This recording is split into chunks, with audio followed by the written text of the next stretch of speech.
aprende rápido, são título de ouro em várias universidades internacionais e nacionais e conseguem, valorizam o emprego. Este é outro segredo também, que em África o emprego é uma coisa sagrada, é valorizado. O índice de absentismo é pouco. Então, estes são aspectos convidativos. A nível do nosso país, falando já um pouco, saindo um pouco do berço para o país, dizer que temos condições para receber o capital estrangeiro, temos a nossa IPEX, temos a Agência Reguladora de Medicamentos e, ultimamente, houve um investimento muito grande na questão regulatória com um programa que se chama Simplifica, que veio retirar várias travas documentais e vários procedimentos administrativos que eram dilatórios e demoravam a constituição de empresa, a fabricação a construção de uma fábrica. E temos uma zona econômica especial a nível nacional que estamos alinhados à constituição das zonas econômicas a nível do continente. Agradecemos à CDC África, ao DANEPAD, a todos os intervenientes que estamos juntos e o berço da humanidade está cá na África, vamos cuidá-lo para que não perca nenhum deles. Então, integração, inovação, infraestrutura, recursos humanos e parcerias público-privadas para estimularmos o crescimento econômico. Investir na saúde tem um lucro, é mais saúde, mais esperança de vida e retorno econômico seguro. O lucro da saúde é seguro. Por isto, vamos investir na fábrica de medicamentos, vamos investir no capital humano e nas infraestruturas. Obrigado. Please join me in thanking our panel.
Good afternoon, everyone.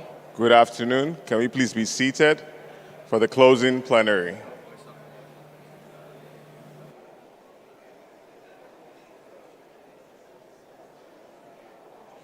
Thank you. So this is the final session of the day. Can I get a hand clap?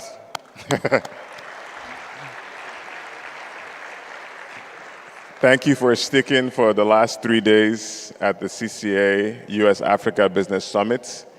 We're now at the final closing plenary, and this plenary is the future of US-Africa partnerships.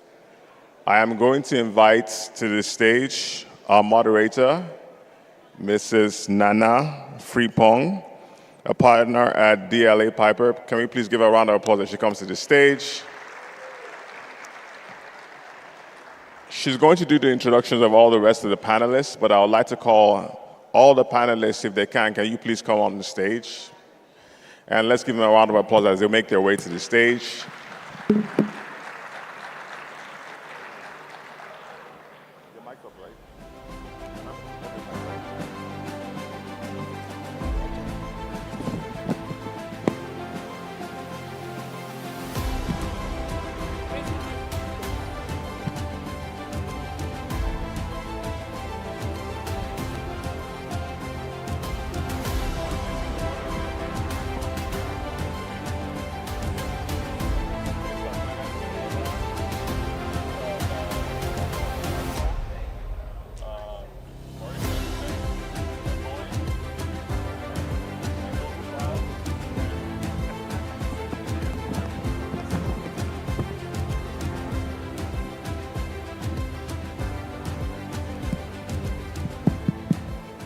Good afternoon, everyone.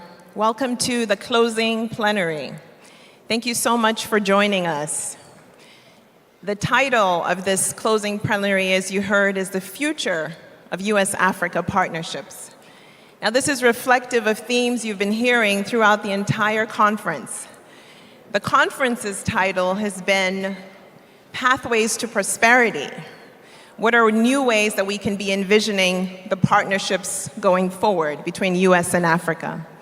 And as you can see, we have an esteemed slate of panelists here, both from senior government officials, as well as individuals with significant experience from the private sector. And so we're going to be drawing on themes that you've been hearing and discussing in many of the panels during the course of this wonderful conference here in Angola. Themes such as shifting US-Africa policy, themes such as the AI tech revolution, what's happening with AFCFTA or AGOA, what are the ways in which we're thinking about partnerships going forward. So I'm going to briefly introduce the panelists. I realize I should introduce myself. As the CCA representative referenced, my name is Nana Frimpong, and I co-chair the US-Africa practice at a global law firm, DLA Piper. So let me start by introducing our panelists, and we'll get right to the conversation. So first of all, we have the Honorable Minister, Her Excellency Vera Davis de Souza, Minister of Finance for Angola. Please, can you give her a round of applause? And to her left, we have the Honorable Minister, His Excellency Karim Zidane, Minister Delegate to the Head of Government for Investment, Convergence, and Evaluation of Public Policy in Morocco. Please give a round of applause.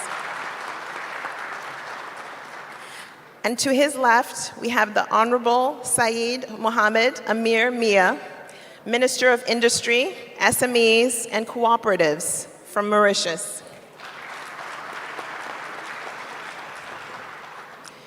And to his left, we have Herb Wallen, Director of Boeing Africa. And to his left, Clayton Naidu, Director of Strategic Missions and Partnerships at Google Cloud. And last, but certainly not least, Gwen Ngwenya, Senior Vice President, Government Relations at MasterCard.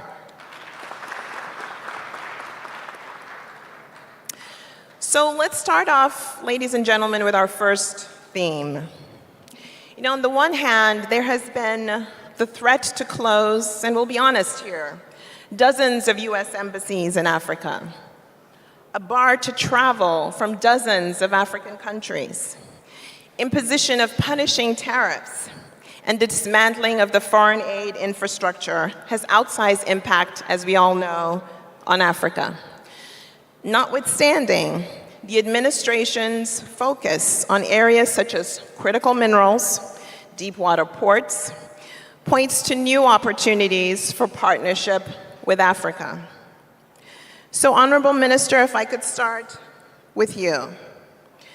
The confluence of important infrastructure initiatives, critical minerals, it's not better demonstrated than through the Lobito Corridor, which we had all of 2 panels on yesterday. The current US administration has expressed their robust support for this project. How is Angola positioning itself to extract long-term value from this shift in administration? And from a fiscal and economic policy perspective, I'd be interested to hear what are some of the key factors that you think ensure that such partnerships are not only commercially lucrative or attractive, but also socially and economically transformative? Thank you. Thank you very much for the question. Allow me to speak in Portuguese.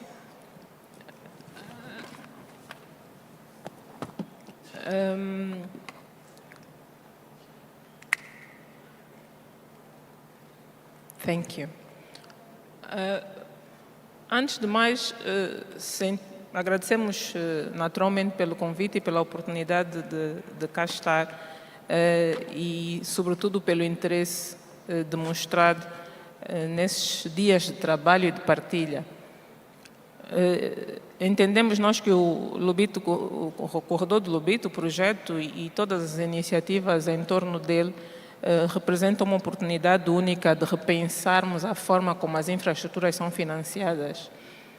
Temos, nas últimas décadas, seguido um modelo muito ancorado no investimento público puro, e este projeto nos demonstra que é possível construir parcerias de sucesso ancoradas no investimento privado, onde os fluxos de financiamento atendem ao projeto via o promotor privado. De modo que isso tem diversas vantagens. Uma delas é que não coloca pressão adicional em economias, algumas delas já com um nível de endividamento que requer cuidados e atenção, mas ao mesmo tempo não deixa de endereçar o gap de infraestruturas que está lá e não pode ser ignorado. O continente africano tem um gap de infraestruturas que é tremendo, mas também tem níveis, em alguns casos altos, em outros casos consideráveis de endividamento. De modo como é que se endereça tudo isso? Continuar a preencher o gap de infraestruturas, mas sem adicionar stress nos níveis de endividamento do continente. Soluções em que envolvam a parceria de entidades privadas, o financiamento destas entidades e a identificação de projetos que tenham os economics no sítio certo, que é possível demonstrar que o projeto vai pagar a si mesmo, sem dúvida é o caminho e o futuro. E numa lógica de valor acrescentado, é aquilo que disse. Naturalmente que todo mundo quer lucro, todo mundo quer trocas comerciais, mas é possível demonstrar que com parcerias de médio e longo prazo, em que se tenha conteúdo local, onde se tire proveito do dividendo demográfico da região e no caso concreto da Angola, e numa perspectiva de se criar empregos, contribuir para receitas fiscais, no final do dia vai abrir outras oportunidades de investimento. Vão surgir oportunidades no turismo, vão surgir oportunidades no agronegócio, vão surgir oportunidades na indústria ligeira, que abrem assim portas para outros investidores se juntarem à iniciativa e ser um projeto catalisador, de facto, de mais negócios entre Angola e os parceiros com os quais estamos a trabalhar nessa iniciativa. De modo que não ter uma visão redutora, no final do dia vai permitir que se tenha muito mais lucros do que se olharmos pura e simplesmente na exportação ou na movimentação de minerais críticos. Thank you, Honorable Minister. And I had neglected at the start of our panel, the Honorable Minister from Morocco has to leave early to catch a flight, unfortunately, but has still been gracious enough to give us a little bit of his time. So he's going to give us some opening remarks, and then unfortunately he will have to leave. But I wondered if, Honorable Minister, you didn't mind giving us these opening remarks, and then we can continue with the panel. Thank you so much. Yes, please.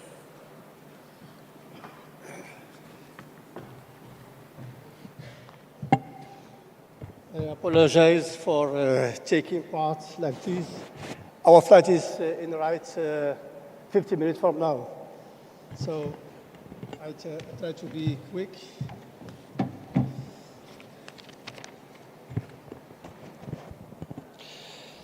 Excellencies, heads of state and government, Madam President of the Council, Corporate Council of Africa, distinguished guests.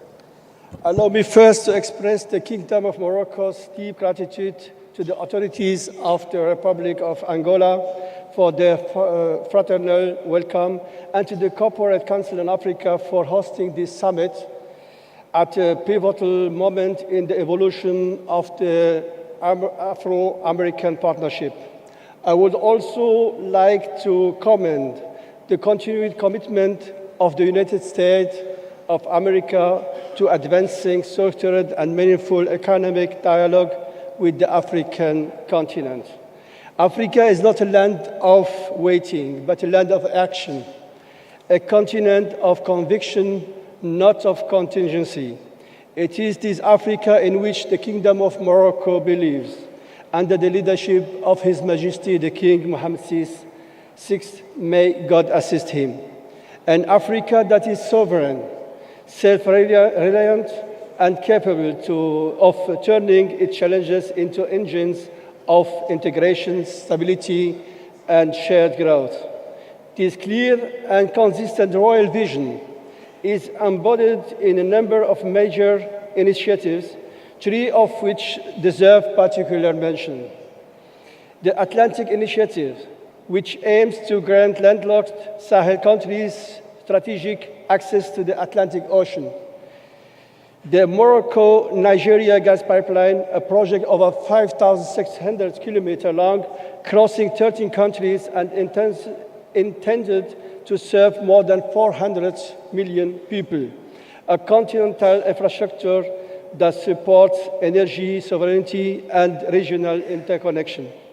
The customs exemption for products originating from least developed African countries, reflecting on concrete and solidarity-based commitment to inclusive development.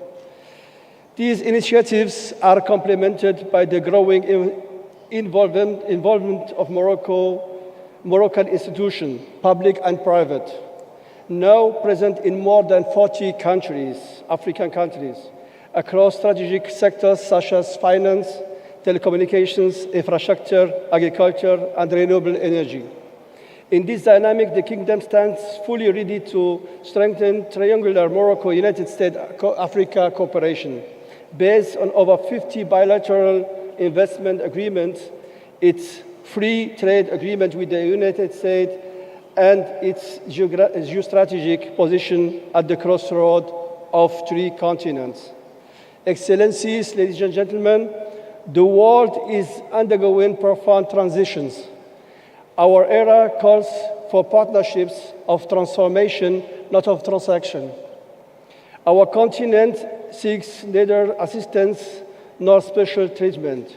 It offers a structured win-win partnership. In the face of these global shifts, Africa and the United States are called upon to jointly define the parameters of a new growth pact, one that serves their peoples. Among the areas of strategic convergence, artificial intelligence and emerging technologies offer decisive potential, with 70% of the population under the age of 30 and over 5,000 tech startups across the continent. Africa can become a global force for inclusive innovation. But to realize this potential, three conditions must be met.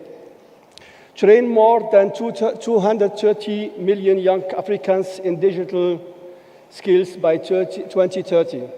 Bridge the digital divide, as nearly 600 million Africans still lack access to the internet. Establish sovereign digital governance aligned with Africa's value and realities. In this regard, the mobilization of both public and private actors is essential. The U.S. Development Finance Corporation has a key role to play in channeling financing toward high-impact projects in green energy, healthcare, smart agriculture, and inclusive digital innovation. Ladies and gentlemen, Africa's success will shape the world of tomorrow. The Kingdom of Morocco, true to its African calling and the royal vision, reaffirms its commitment to supporting the emergence of a US-Africa partnership that rises to the challenges of the 21st century. With modern infrastructure, Tanger made Africa's leading port, the continent's first high-speed rail, a new investment charter and strategy focused on integration into regional and global value chains. The Kingdom positions itself as a structuring platform for advancing this partnership. Excellencies, ladies and gentlemen, history does not remember intentions. History remembers actions. It distinguishes those who observe from those who shape. Africa and the United States are called to build an alliance of transformation, one rooted in trust, mutual respect, and the ambition of the future that is co-created, not imposed. In this shared ambition, Morocco, true to its African vocation and guided by the vision of His Majesty King Mohammed VI, may God assist him, stands ready to act fully, resolutely, and sustainably. Thank you very much.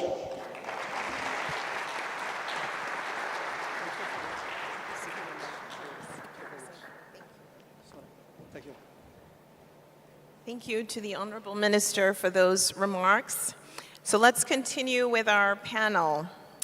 I wondered if I could turn to you, Clayton, next on this question around U.S. policy and so forth. We heard the insightful comments from the Honorable Minister from Angola. Under both Prosper Africa and recent U.S. policy developments, there's been a noticeable push toward digital infrastructure, data governance, and tech-enabled services. Now, with Google Cloud now really anchoring its presence on the African continent, how do you think evolving U.S. approach to foreign policy that's centered around this tech diplomacy, how does that inform Google's partnerships and priorities across Africa? Firstly, thank you so much for the opportunity, and it's a pleasure to be here. I've been in Angola for a couple of days, and the momentum that I'm seeing in Angola, Honorable Minister, is really pleasing, and we're hoping that we can do a partnership here. At Google, when we think about partnership, we think about it across three dimensions. What can we do across our Alphabet group to bring the power of technology? This is the best-in-class infrastructure from a data center, from networking. And of course, now in the modern world is how do we bring access to some of our AI equipment, GPUs and TPUs in the country, so we can have countries in Africa building models in local context? And how do we look at our best-in-class products and solutions? And if you think about Google and the power of Alphabet, so far we have 10 products that have in excess of 1 billion users. And if you think about that at scale, you start to think about how we can extrapolate some elements of the partnerships and contextualize it in how we can build for Africa. So technology is a strong component. The second component, and a component that is really dear to us, is how do we impact society in the partnership? So if it's a national AI partnership, or it's a partnership around infrastructure, what are we doing around digital connectivity and inclusive access to connectivity? What are we doing around digital skills, more importantly, and what are we doing around policy formation? And if you look at the last aspect, which is important guardrail, and this is what I encourage most of the heads of state and leaders that I speak to, is how is this partnership impacting the economy? How is it impacting GDP growth? How is it impacting revenue within ministries that are revenue generating? And if you look at how we measure at Google, we pledged in 2021 $1 billion investment in Africa. So far, we predict in measurement through independent research that it has created almost $30 billion in economic activity from 2021 to 2023. 6.5 million digital skills created just through our products and services. So if you think about cloud, YouTube, search, maps. And if you think about every dollar that we measure from a technology investment, it creates almost $2 in economic benefit. So when we think about partnerships across Africa, and we're currently busy with partnerships in West, East Africa, we really index on these 3 dimensions, and we really focus around what this partnership over a 5 to 10 year period can do for the economy, for the people, and in generally, how does it overall impact the growth of the country itself. So thank you for that. Thank you for that, Clayton. And I wondered if perhaps, Gwen, I could come to you next. We heard, I think it was perhaps last week, or somewhat recently, a senior State Department official remarking that U.S. envoys in Africa will be measured on commercial deals struck as opposed to aid spent. And, touting this really intentional shift to more trade and less aid.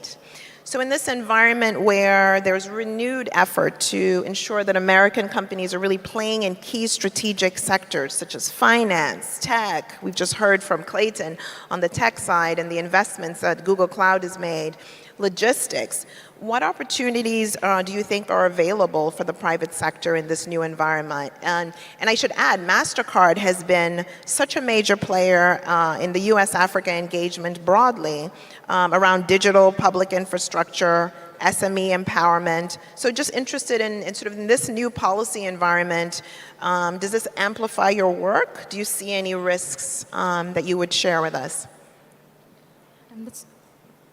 Thank you for having me as a first input. I think that's a very large question, but I'll try and break it up into chunks. The first bit, I think, just to start with what you asked at the end, what are we seeing in terms of, or what could be a risk in this new environment? And I think the key risk is it being treated as a zero-sum game, where one region's gains are necessarily another region's losses, but I'm also optimistic about the forces that exist to mitigate that. So for example, we know that Africa enjoys a positive trade balance vis-a-vis the US, but similarly, if we look at the broader economic picture, hundreds of US companies operate within African countries, creating hundreds and thousands of jobs. And so what I'm trying to articulate is that there are really strong economic benefits and really deep economic relationships on either end that I think prevent us from approaching the conversation in an entirely zero-sum way. It almost begs us to confront or better articulate how we can ensure that each country benefits from that relationship.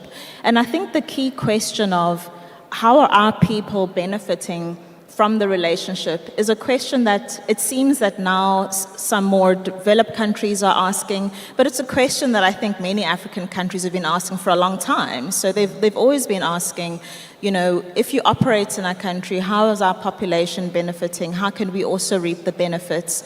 And so I don't think that the questions are new, but perhaps who's asking the questions is changing.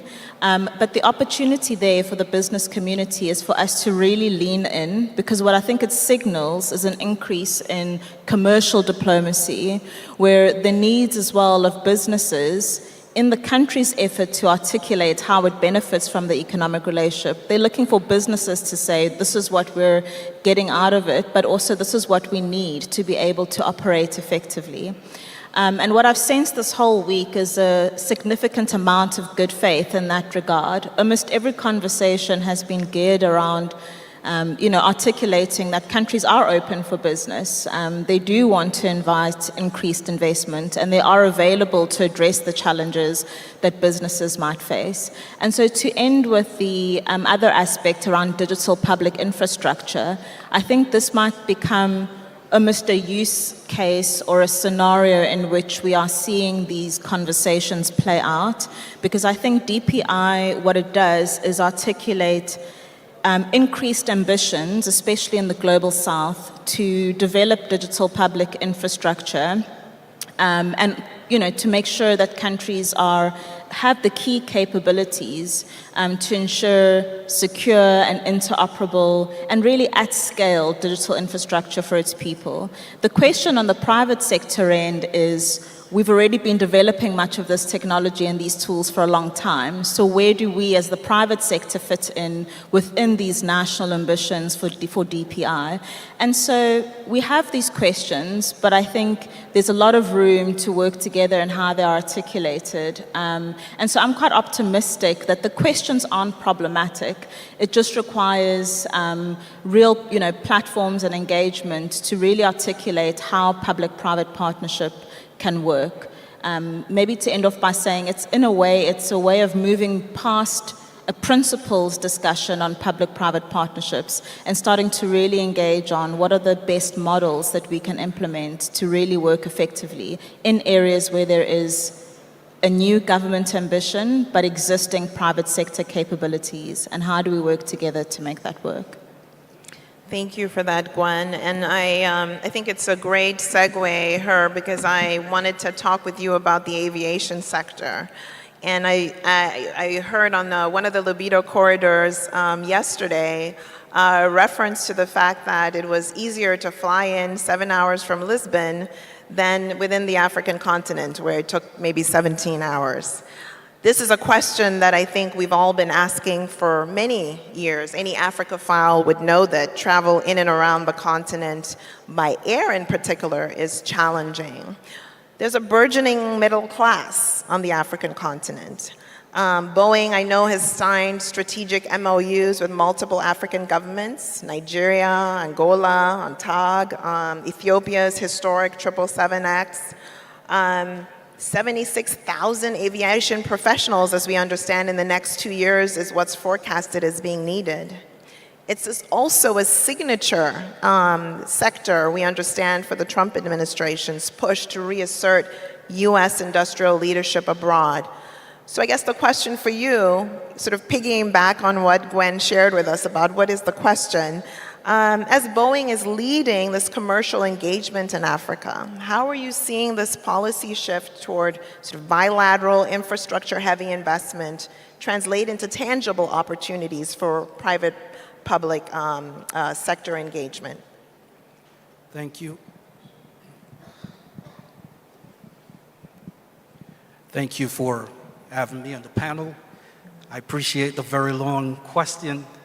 I would just like to say that, Boeing has been doing business on the African continent for over 75 years. We know that fundamentally the orders that we get for commercial airplanes and services goes to outside customers of the United States, over 70%, which is really important. And we also know that aviation has been growing significantly over the last couple of decades. We see airports that are tripling, traffic in terms of revenue passenger kilometer that are growing significantly. We know that the middle class in Africa is growing significantly, and that's a tremendous amount of opportunity in terms of doing business on the African continent. But what's really important in terms of Africa and collaborating with the United States and doing business, there are two key initiatives that I see. Is a single Africa transport market, SATAM, and also AFCAT.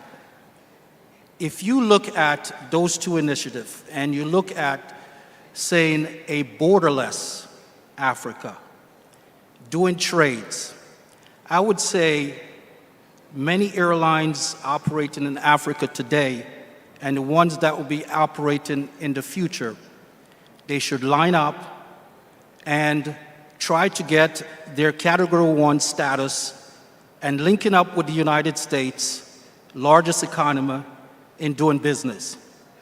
It will be significant for the airlines and for the growth and collaboration with Africa and the United States.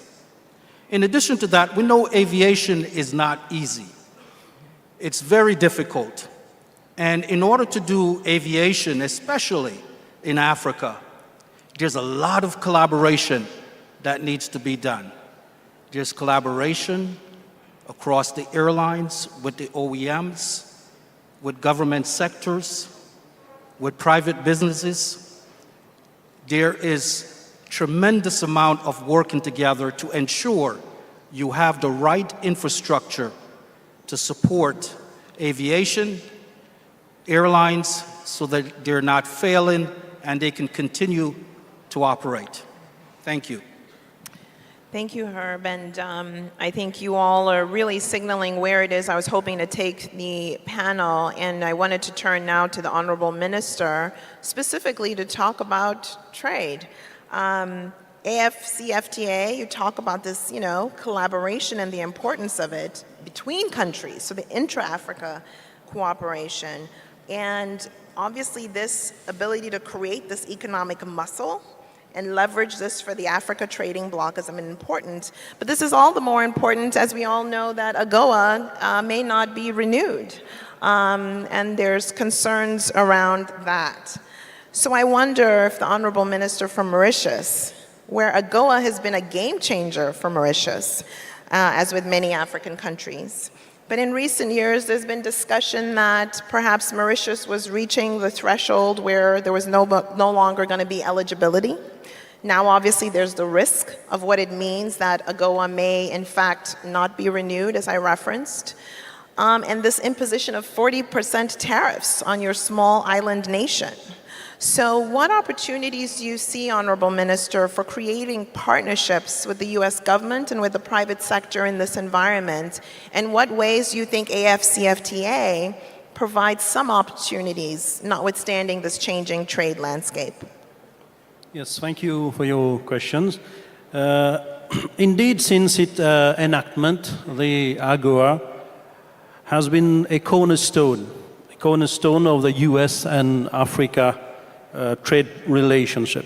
It has brought Sub-Saharan Africa, one of AGOA's primary objectives has always been to support the economic upliftment of one of the world's poorest region. It has not only helped create thousands of jobs across Africa, but also it has supported employment in the United States. Figures that we have today, it has supported employment for around 450,000 in the USA, and the USA alone. However, this partnership, as you mentioned, now stands at a crossroad, and the recent shift in the global trade policy, including the introduction of tariff and protectionism measures, poses real risk.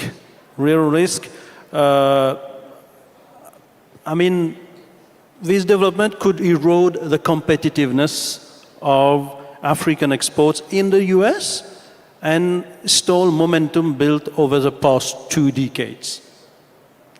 Having said that, in this context, the African Continental Free Trade Area, AFCFTA, offers a unique opportunity as it aims to harmonize trade policies across the continent and align them in international standards. By doing so, it will enhance Africa's attractiveness to global investors, including those of the United States, and promote also intra-African trade, industrialization, and innovation. But we do have some challenges because infrastructure remains another major hurdle. Poor transport network. I think you mentioned earlier about connectivity of the plane. Yes. Unreliable energy supplies and limited port capacity increase the cost of doing business and restrict market access. These are areas where US partnership through both public and private sector initiative can make a transformative difference. At the same time, I would like to give some statistics. That is, US outward investment, that is US investment around the world, stands at a staggering 6.8 trillion USD. 6.8 trillion USD. I mean, it underscores the country's extensive global economic reach. However, and it's good to know, however, only 44 billion USD, or less than 0.6% of this is dedicated towards Africa. And these figures is according to the US Bureau of Economic Analysis.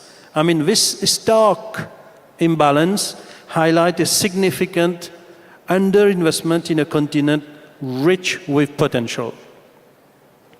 To address this, I think the US could implement targeted macroeconomic reforms aimed at incentivizing investment in Africa.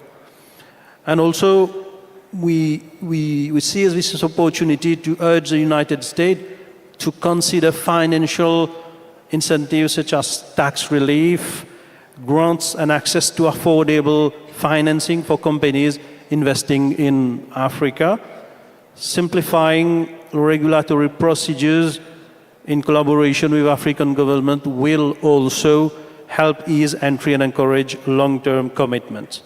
And not only for big companies, but also for small and medium enterprises, which are the driving force of our mutual economies.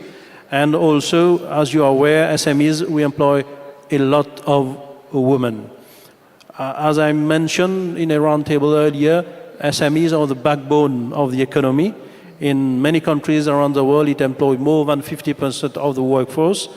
And by building these local supply chains, they can become valuable partners to US companies and contribute meaningfully to sustainable economic growth. I mean, the US-Africa economic relation depends on our collective willingness to modernize, reform, and invest. And I think we should make the most of it. Thank you. Thank you very much, Honorable Minister. I wonder if I could turn to the Honorable Minister from Angola on this question as well. You referenced the importance of SMEs and the impact of really thinking about the investment into the continent.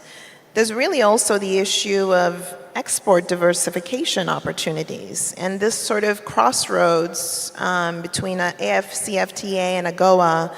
I wondered if the Honorable Minister, if you would comment on if there are frameworks that you would like to see to support more of this type of export diversification opportunities for countries such as Angola in scaling up industrialization and value-added exports.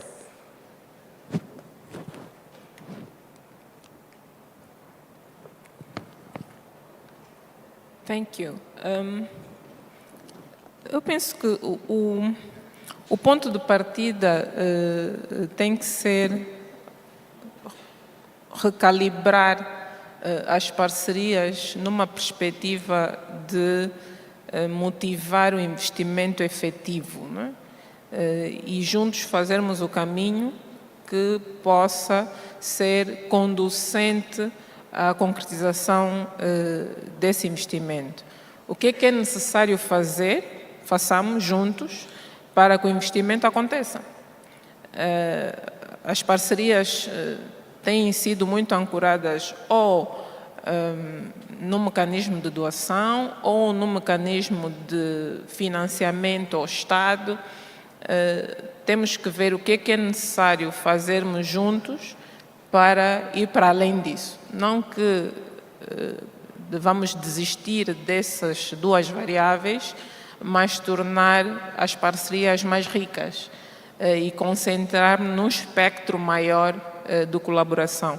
Olhando para as grandes empresas, mas olhando também para as pequenas e médias empresas. O que é necessário fazer para olhar para o investimento privado concreto, olhar para setores para além dos habituais, para além de energia, e olhar para iniciativas que sejam intensivas na geração de postos de trabalho.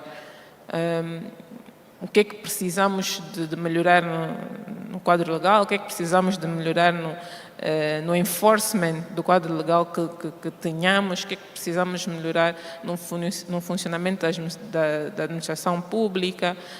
De modo que juntos, numa lógica de confiança mútua e de benefícios para todos, removermos todos os obstáculos que impeçam o investimento e focarmos naquilo em que somos bons, né? Onde é que estão os talentos? Quais são as vantagens competitivas que determinado país na região tem?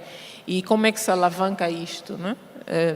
E como é que se tira a vantagem ou como é que se desbloqueia o potencial do comércio transfronteiriço, por exemplo, dentro da região, tornando possível termos um mercado maior para explorar essas oportunidades de negócio. De pensar um pouco fora da caixa, dá trabalho pensar fora da caixa, obriga-nos a fazer as coisas de forma diferente, obriga-nos a estudar mercados com os quais não estamos acostumados. O tema da língua também se coloca, mas temos que encontrar caminhos para endereçar tudo isso e estabelecer parcerias que sejam benéficas no seio do continente e fora dele. Thank you, Honorable Minister. I wonder if I could turn to you, Gwen. I love the comment the Honorable Minister said about thinking outside of the box and trying to think about our competitive advantages in trying to really leverage the opportunity of AFCFTA. Trade doesn't flow without finance. What role, given what MasterCard has been involved in, can digital payments and cross-border fintech technology or solutions play in unlocking the promise of AFCFTA and the challenges of potentially a lapsed AGOA? I mean, even yesterday was on a panel where we discussed AI, and I mentioned earlier DPI, and I think an important comment that has come through is the importance for us to think of all of what's happening collectively. So how do we look at AI, DPI, AFCFTA, and make sure that all of these policy levers and mechanisms talk to each other? From a MasterCard perspective, obviously there's huge potential for digital payments to drive the AFCFTA, particularly in the context of payments, cross-border payments, as well in terms of how AI is evolving to support increased financial inclusion and payments. And so I think there's also huge opportunities for the public and private sectors to work together in those areas, and in a way that's actually synergistic, because I think often we think of government and private sector priorities as being quite different, but they're actually incredibly aligned. So if we look at the AfCFTA and how payments can drive digital trade, for example, we're constantly thinking about how do we make payments safer, smarter, more personal, and all of these are areas which also speak to government priorities around ensuring that payments are convenient, that they're accessible, and that they really speak to the use cases that populations need. And so I think the real opportunities there is in working with government to have a clear articulation of what we are solving for. I think that's really important. And we've seen some work happening on that front, especially in areas around financial inclusion, which is so key to enhancing cross-border payments. But I think the moment that we're measuring the same things and making sure that our targets and our goals are aligned is really important in determining then, as the private sector, what we focus on from even a product perspective, and ensuring that we're delivering products and solutions that will really address the challenges at hand. And then lastly, I just want to touch on the governance aspect of the AfCFTA. And it's really huge because it covers also, I'm now thinking the digital trade protocol, it covers the AI strategy. So it's a lot of ground almost to cover in just that one umbrella. But I think importantly there in terms of governance is ensuring enough flexibility for innovation to happen. I think again a key recognition from discussions is that we're dealing with fast-moving technologies and innovation. So we want flexibility, but at the same time I think there's a real place for the public sector and governments to work together in really defining harms and risks that arise out of new technologies that are important to driving AI and digital payments as well. Thank you for that, Gwen. And I think perhaps, I know we are running low on time, but perhaps the last theme maybe we should touch on is really what you started to discuss, right, which is AI, tech revolution. AI, as we all know, is changing everything about the way we work, play, think, see doctors, consume knowledge. And I'm looking at you, Clayton, because this, I think, is a question that I'd love for you to weigh in on. Obviously, given Google Cloud's strategic approach to partnerships in Africa, how crucial is it for heads of state and government, we have some of them here on stage with us, prioritize building partnerships focused on economic growth, but with this, crutch, this lever on AI and leveraging that revolution to really build stronger partnerships between the public and private sector? Thank you for the question. I think what's important for AI in the context of Africa is really the use case and whether it's going to benefit Africa. I think, a lot of countries and customers that we are speaking to are basically getting excited with AI, and then when they get their hands on AI without thinking about the use case. And if you think about the examination question of DPI, I don't think it's an examination question anymore, to be quite honest. I think there are tangible solutions even in DPI right now that we are working with countries around the world and Africa that focus on digital public infrastructure with proven use cases. And when you think about digital public infrastructure, at least the way we think about it, we have to think about how countries build railway lines and networks and so on. It's the same way. And I feel sad when I have people that I care about waiting for hours in lines for digital identity. I think that's completely wrong, especially with modern infrastructure, especially with access that we have with models and AIs. So one of the things we're looking at doing is taking DPI models that we've built on Google Cloud with AI agents embedded into it in countries like India that we solve for really, really huge societal challenges around digital identity, providing access with farmers with intelligence on agriculture using AI agents.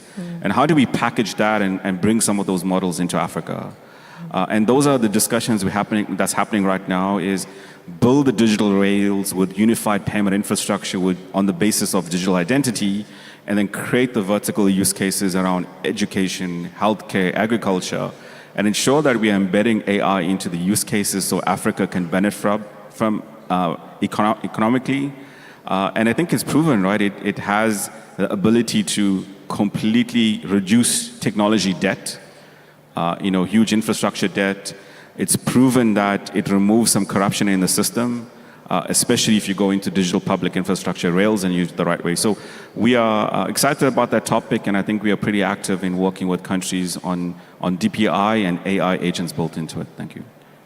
Thank you, Clayton. And Honorable Minister from Mauritius. Mauritius was one of the first African countries to adopt an AI strategy into its national planning. And in fact, AI is made a part of the national priority in this 2025-2026 budget. So why was Mauritius so ahead of the curve? What do you see in the next few years, given what we're hearing from Clayton as to the opportunities for U.S.-Africa partnership to harness fully this AI tech revolution? Yes. Thank you to mention that. In fact, the government of Mauritius has indeed placed AI at the center of our national development agenda. In our national budget 2025 and 2026, significant resources have been earmarked to stimulate AI innovation, drive enterprise growth, and equip the public sector with modern tools for evidence-based policymaking. This includes the establishment of a dedicated AI unit, the launch of an AI innovation startup program, and also a tax incentives for startups and SMEs investing in AI. We are also placing strong emphasis on AI skills development. National AI policy guidelines have been formulated, and AI proficiency program is being rolled for educators, for students. And AI will soon be a mandatory module in the curriculum of all public higher education institutions. This initiative aims to build a future-ready workforce to ensure that our youth are equipped to lead in the digital age.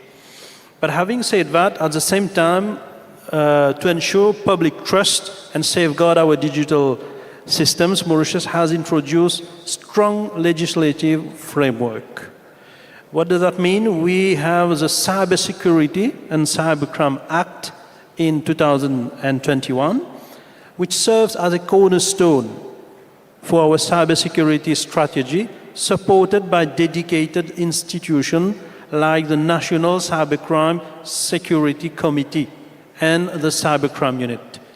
And additionally, legal instruments, including Data Protection Act, align with the General Data Protection Regulation, the Mauritius Emerging Technologies Council Act, the ICT Act, and the Electronic Transaction Act reinforce our regulatory environment and ensure that alignment with global best practices. Now, on the continental level, I would like to highlight rapidly is that we need to ensure that AI is not just a tool for automation, but a force for African transformation, which has been well thought and integrated under the AFC-FTA Digital Trade Protocol. Thank you. Thank you very much, Honorable Minister. And I wondered if, Herb, I could give you the last word on this AI topic. Aerospace industry has long been at the forefront of advanced automation and AI, aircraft design, product maintenance.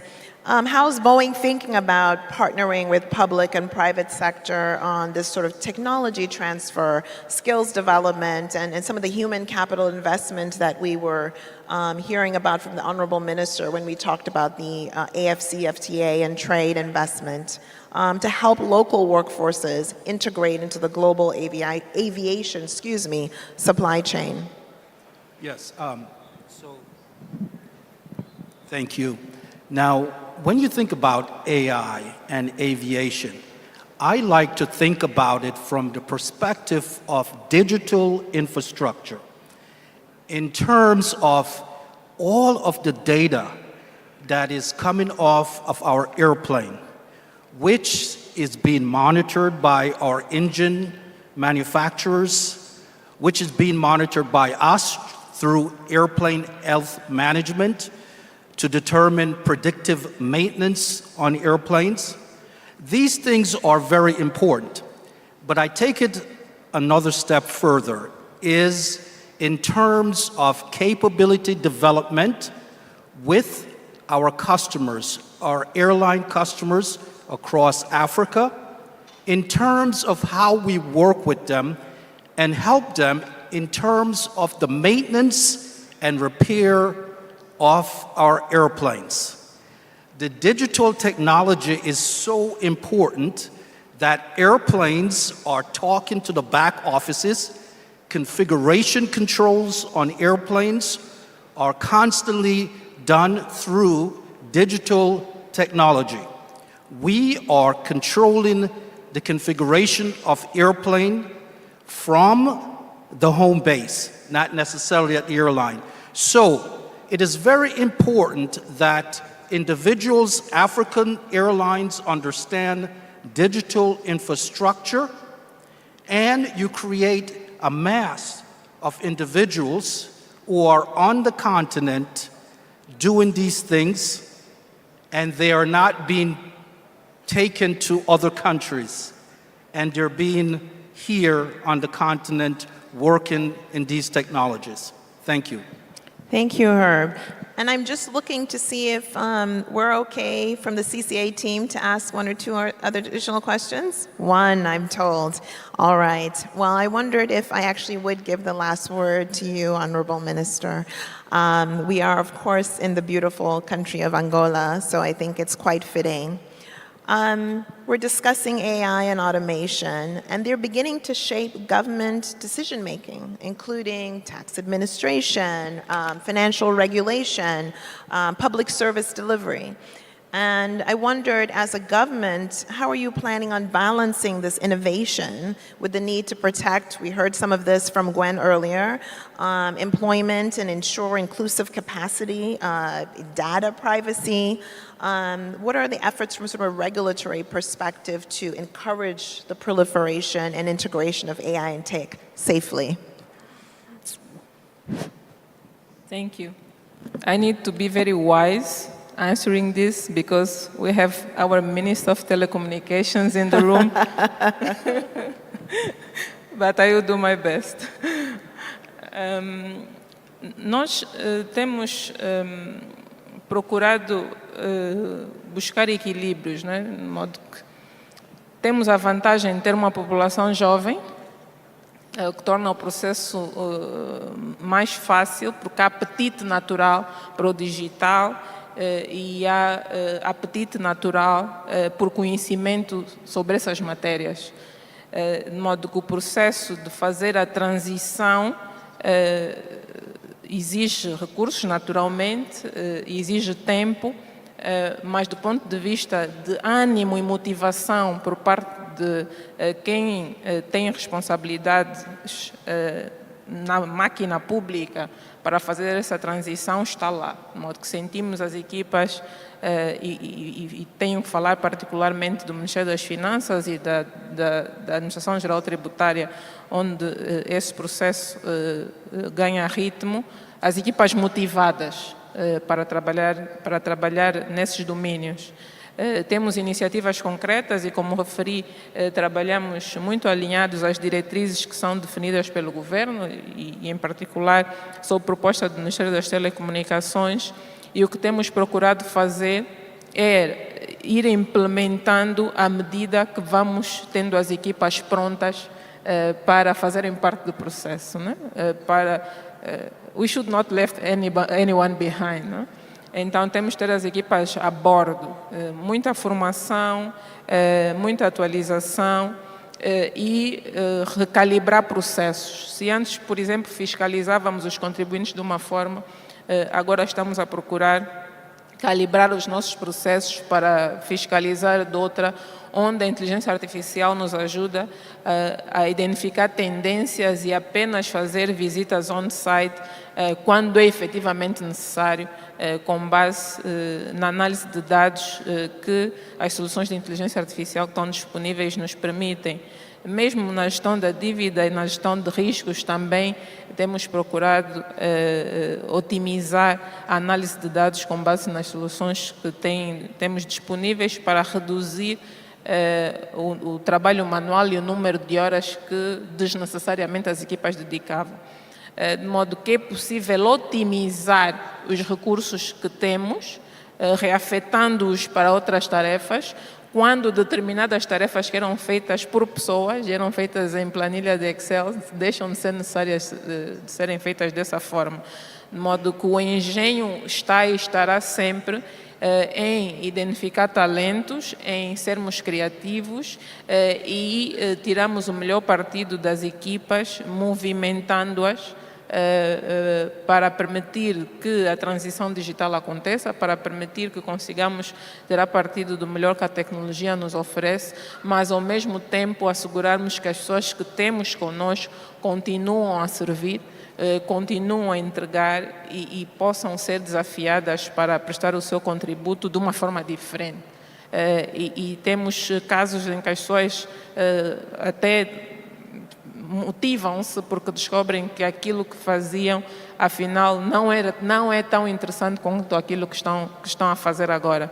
De modo que é um processo que naturalmente vai levar o seu tempo, mas temos tido já resultados muito interessantes, principalmente no que diz respeito à eficiência da Administração Geral Tributária e pretendemos continuar a trabalhar noutras frentes no que diz respeito à administração pública como um todo para que no final do dia possamos prestar um serviço público melhor. Thank you so much. This was sort of perfect ending remarks from the Honorable Minister. I am a strong believer in that Africa has the solutions ultimately for the world.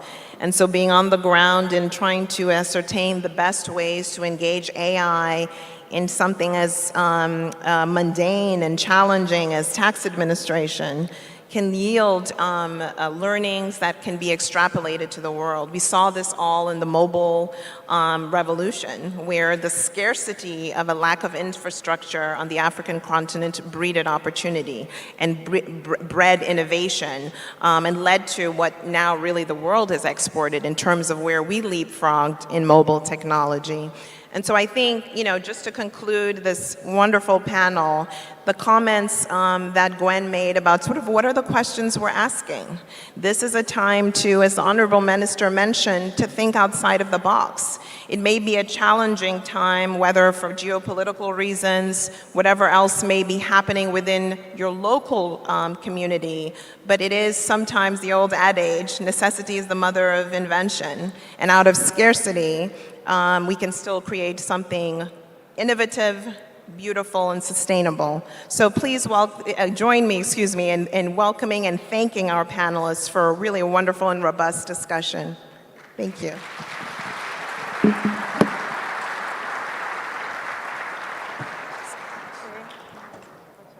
Please continue to give them a warm round of applause for the excellent moderation.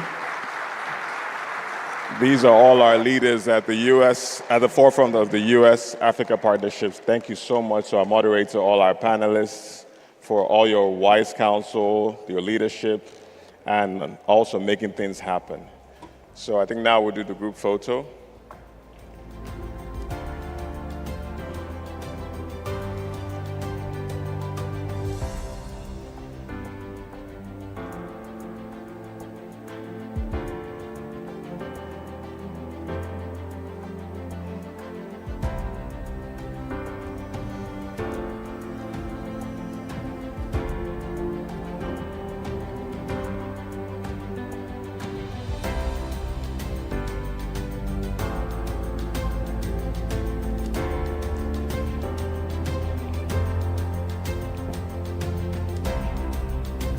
Thank you. And now I'd like to call up the chairman, the vice chairman of the Corporate Council on Africa and the founder and chairman of the Bull Group, Mr. Jean-Raymond Bull, to please give his closing remarks. And as he makes his way up, Please let's extend a warm round of applause to him.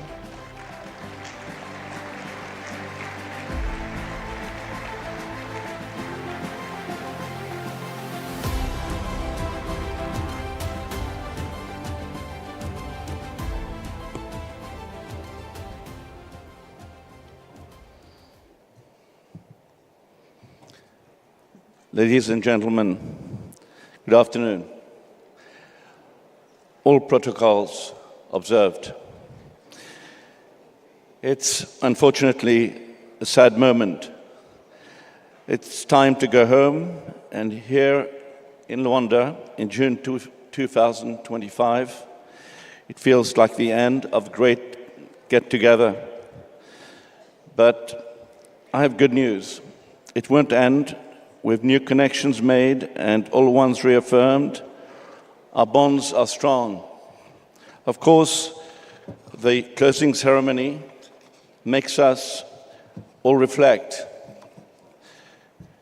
When my son showed me a photo from the CCA event in Baltimore 2005, he looked intently at that picture of me and reflected, much has changed in 20 years. More seriously, for decades, CCA, Corporate Council in Africa, has dealt with massive political, economic, and social changes. But I know that the challenges have been outnumbered by our many successes and triumphs. We heard here yesterday from President Trump's Special Advisor for Africa, Mr. Masad Boulos, who said the US administration believes that business and trade, not aid, are the engines of long-term sustainable growth. However, he also said this can only take root in an environment defined by peace and stability.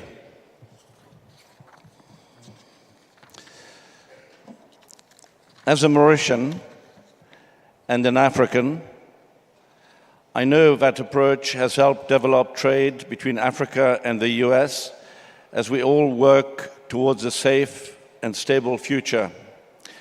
Africa seizes opportunity because of the spirit of its people, to help each other, to encourage, to support, to respect. That spirit has been demonstrated by our exceptional hosts here in Angola, and the proof is evident. Hydrolink signed with Mitrelli and the government of Angola, a $1.5 billion investment.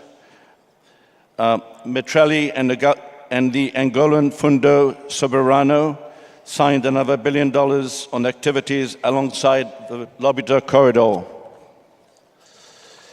And we know this is only the start. Since the summit in Dallas last year, the momentum has been building. If you're not already a member of the CCA, please join us and become part of our success story. Perhaps I should repeat that. If you're not already a member of the CCA, we invite you to join us and become part of a success story. I'm honored on behalf of us all to thank His Excellency Presidents João Lourenço and the government of Angola for their partnership. In particular, His Excellency José Massano, Minister of State for Economic Coordination, and all who have delivered a world-class event. You have looked after us.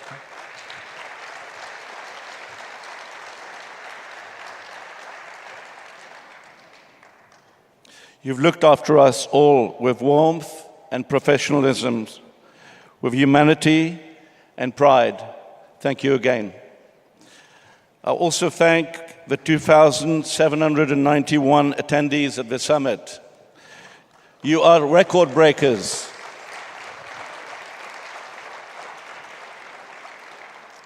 Attendance has never been higher at the Corporate Council conference. You've traveled from all over the world to be here, There are many national and international partners and 14 delegations present. We are grateful to the 66 sponsors for their support, without which there could not be an event of this scale. Many thanks also to the over 200 journalists for their interest and their excellent coverage of the summit. Thank you all. We wish you safe travels and look forward to seeing you soon. Finally, thanks to the CCA staff, Pieva, Hillary, for their incredible work on the summit, and the leadership of our chairman, John Olajide, our CEO, Flori Lissa, who I call Flori Leader. Flori, please come up to the stage. You have the last word.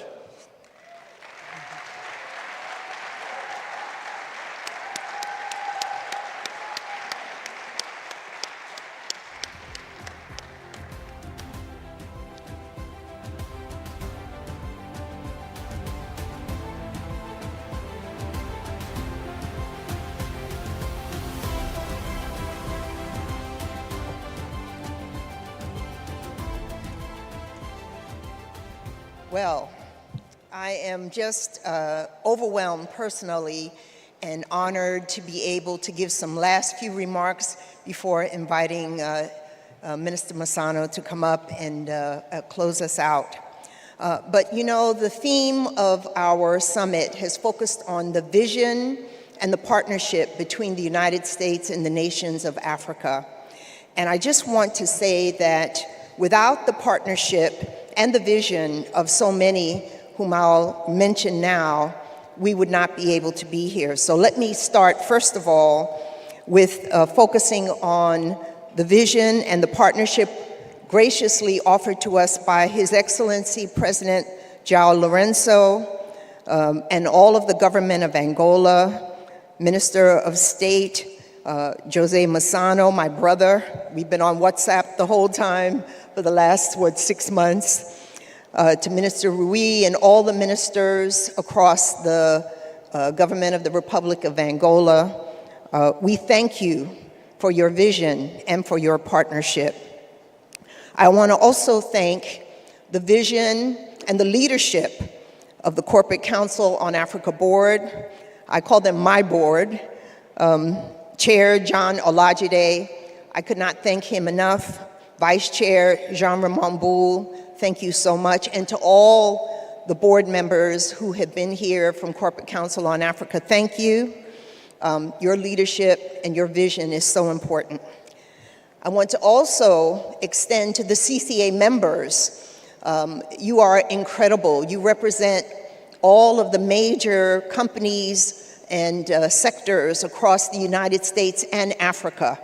And without you, CCA would be nothing over our last 32 years of existence. So thank you to the members, and I'll extend also a thank you from, as Jean-Ramon said, I'll extend an invitation for all of you who are not members of CCA to join us.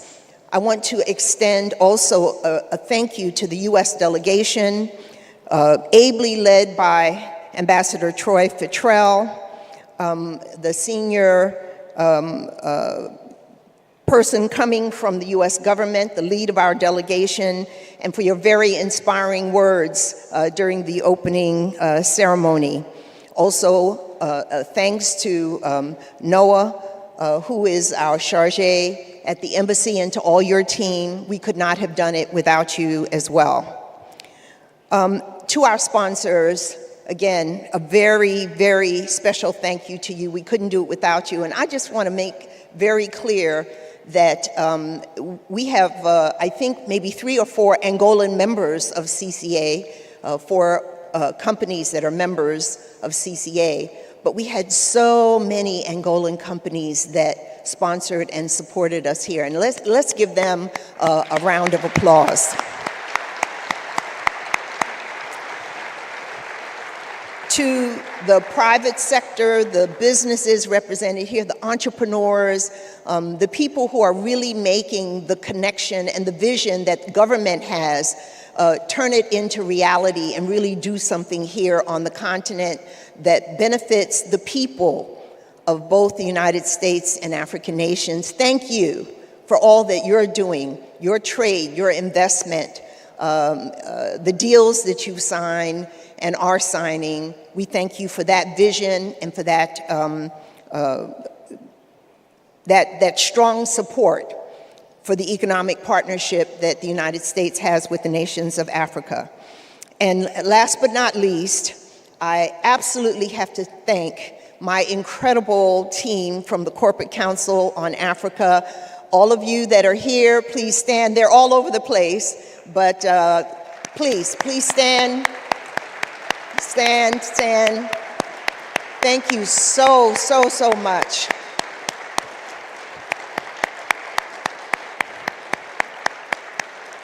I could not do what I do without them. They are just so incredible. And I also want to thank the Angolan team, so many people across so many ministries who helped us under Minister Massano's direction. Thank you, and to all the volunteers who are here. Again, it's partnership and vision that will drive what we do between the United States and the nations of Africa. And so we look forward to seeing you again at the next U.S.-Africa Business Summit. But thank you for being here at this summit, making this summit one that was incredibly successful and impactful. Thank you so much. With that, I'd like to invite to the stage to really close us out, His Excellency Jose Massano. Please come up. Thank you, sir, my brother.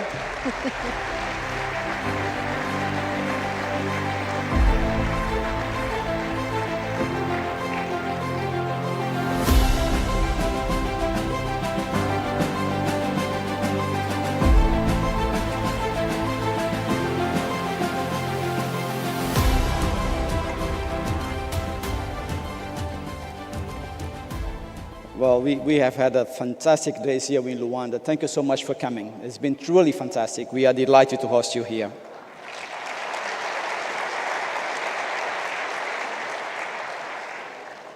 Chegamos ao fim desta 17ª Cimeira dos Estados Unidos-África e nesta ocasião eu gostaria, uma vez mais, de expressar em nome do Executivo angolano, liderado por Sua Excelência o Presidente João Lourenço, os nossos agradecimentos ao Conselho de Administração do Corporate Council on Africa, os seus responsáveis mais séniores, a minha irmã Florizel, de forma particular, por terem acreditado em Angola e por nos terem dado esta oportunidade de apresentar-vos o país, de acolher-vos e realizarmos, como foi já referido, esta que foi das cimeiras mais impactantes do ponto de vista empresarial entre os Estados Unidos e a África. Quero também aproveitar esta oportunidade para agradecer a presença de todos os delegados e participantes vindos das mais diferentes geografias. Interessante, nós falamos da parceria empresarial entre os Estados Unidos e a África, mas temos também aqui representantes de outros continentes, da América Latina, da Europa, da Ásia, e é com muito agrado que também aqui os acolhemos.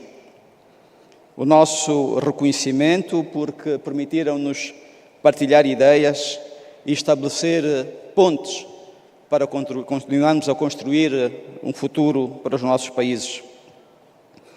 Queremos agradecer também os preletores, cujas intervenções nos inspiram e desafiam a pensar diferente, a fazer melhor e agir com maior urgência.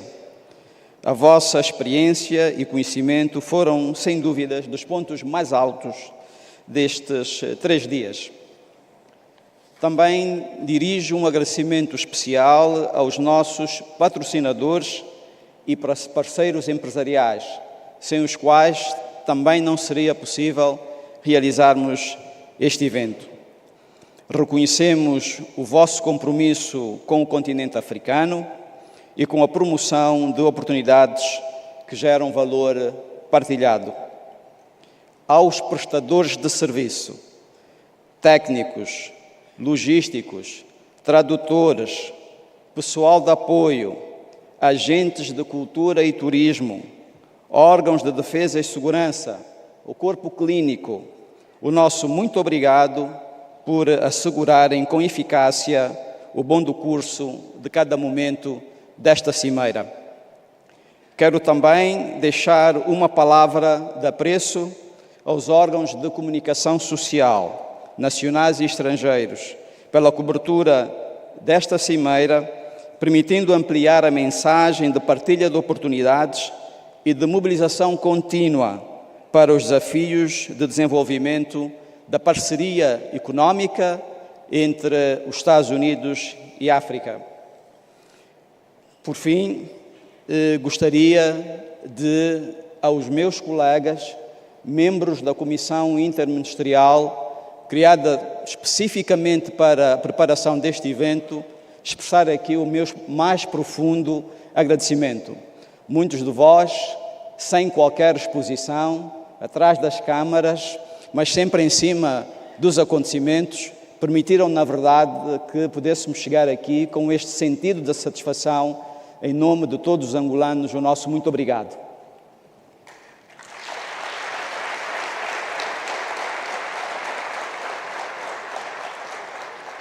Esta cimeira termina, mas o trabalho conjunto continua. Saímos daqui com novos compromissos e parcerias. Que os frutos desta jornada se façam sentir nas economias, nas empresas e na vida dos nossos cidadãos. Desejamos a todos um bom regresso e reiteramos que o nosso país, Angola, continuará de portas abertas para o diálogo, o investimento e a cooperação. Muito obrigado.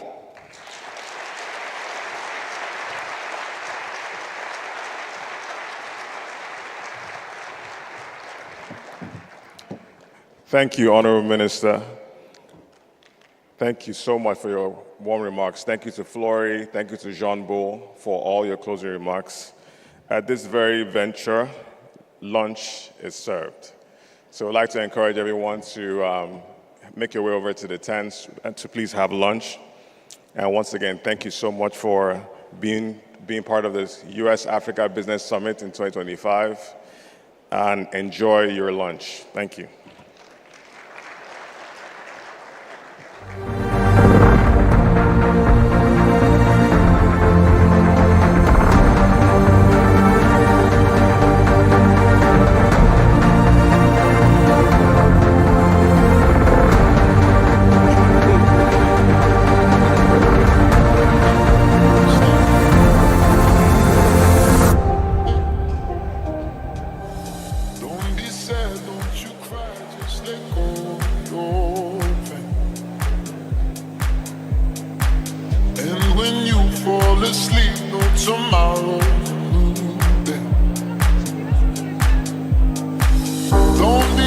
Don't you cry, just let go of your pain. And when you fall asleep, on tomorrow's a new day. Tonight I'm moving like